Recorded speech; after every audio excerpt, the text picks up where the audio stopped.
Our next act is called Jeanette-Wheatley, so please give a massive round of applause to Jeanette-Wheatley!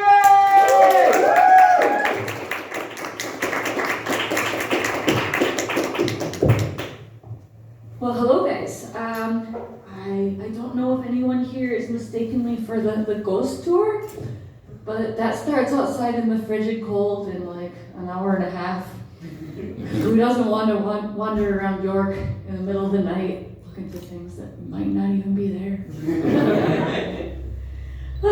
Yes, I've been doing quite a lot of tourism actually lately in Britain. I'm not originally from here, but I have been living in Wakefield off and on for about 7 years. My late husband had a house there. We're still dealing with that now that he's dead. It's been inconvenient. But, I've been trying to get out and see things a little bit more, it's nice to be on, this side of the Pennines. I don't know, the Trans-Pennine Expresses have me very confused, actually. I know where the Pennines are, and I know that we're west of them in Wakefield, right? But, I get on a Trans-Pennine the other day to go up to Scarborough from York. And it's still a Trans-Pennine, but it's nowhere near crossing the Trans-Pennines. I'm not sure that they should legally be allowed to call it that, but, I guess I'm not, that's probably why I'm not in charge of the trains. It's different living around Wakefield. How many guys, anybody here been to Wakefield? Okay, there's a few. Anybody know what Wakefield's, famous for? Serial killers. Yes! I mean, luckily most of them weren't actually active in Wakefield. But I was very relieved when I first, found out that my partner lived in Wakefield. I was like, I was very concerned about going to some place that I'd never heard of, like Wakefield. And I looked it up on Wikipedia. Like, there have actually been a lot of famous people that have lived in Wakefield. Shipman? Hindley? Not necessarily the company you want to be in, but then there's that McDonald lady, so she's all right. She's on the telly all the time, I hear. Jane McDonald. I think she's actually got a star somewhere by the cathedral. I was told this was on a list of places to see in Wakefield. I still haven't found it.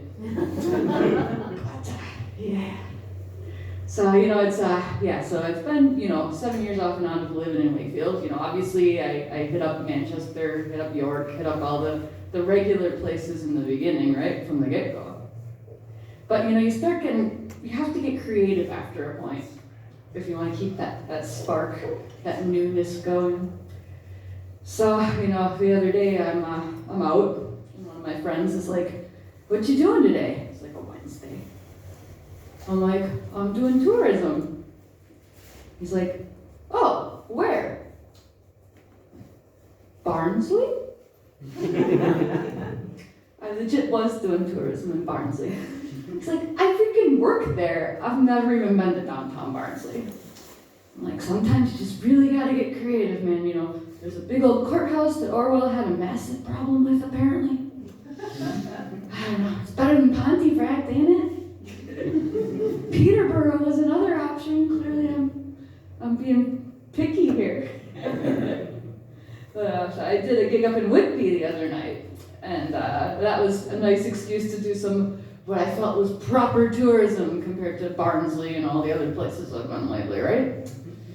And it was nice, so I got that train up from Scarborough. I'm sitting there looking out the train. I'm like, oh, it's lovely. It reminds me of Slovenia. And I'm like, Jen, the only things about this that are reminding you of Slovenia is it's kind of getting dark. There's a hill, there's a stream, and you're on a train. And also my memory of Slovenia might not be very good anymore. I'm like, clearly I'm just, dying for tourism in Wakey or something. But I get up to Whitby. Whoa, did that cure me of that dying for tourism thing? Because there was like a freaking storm, like just rain everywhere, cold everywhere. I always used to say, I had questions about why my late husband bought the house in Wakefield to begin with. I was like, he could have bought it anywhere in the country. Somewhere with like a view, somewhere by the sea. You know, like we've always worked remotely, so it was not a geographical issue. And you know, I haven't seen what those rains are like, those torrential rains coming off the sea. Yeah, no, I'm glad he bought it in Wakefield, as far from the sea as you can get. Although also a very strange place to put a prison, really, when you think about it. Smack dab in the middle of the country, 1 block from the train line. But I'm sure something really bad happened then. You know, those barriers that they have at the station where you put the ticket in?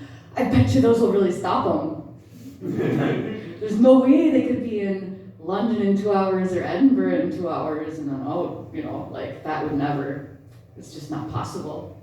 And even if that were to happen, then I bet you those LNER conductors, they'll be on the job. They'll be getting them out of that bathroom before the train gets to Peterborough for sure. So, yeah, no, it's been an interesting bunch of travels. I went to Durham. My day job is a translator. I went up there for a translation workshop for literature stuff. I don't do that, but I was looking, in general, I don't usually do literary, but I was looking for an excuse to go to Durham because, you know, as you can see, I've been finding a lot of excuses to go random places. And Durham was always on the list, obviously. And, you know, so they got us, you know, apparently the literature department is in the ugly building that isn't even on the nice peninsula. Because, you know, that's where they always relegate the fine arts, isn't it? But, so I'm standing outside that building, having a smoke, because that was before I picked up vaping like 2 weeks ago. But much more useful for the cold, at least. But yeah, so I'm standing outside and I look at this horrible, decrepit building and it says luxury student accommodation. I'm like, wow, that doesn't really check out, does it? Because like half the school literally lives in the castle. I saw it yesterday. They don't let you go in without a proper like escort or something. I'm like, you know, I wonder how these kids are getting their Christmas cards. Like, do you address it 1 Durham Castle? I don't know. Like, somebody should ask them, actually, really. But yeah, some weird stuff. But yeah. So anyway, I think that's what I got for tonight. And have a great night, all y'all.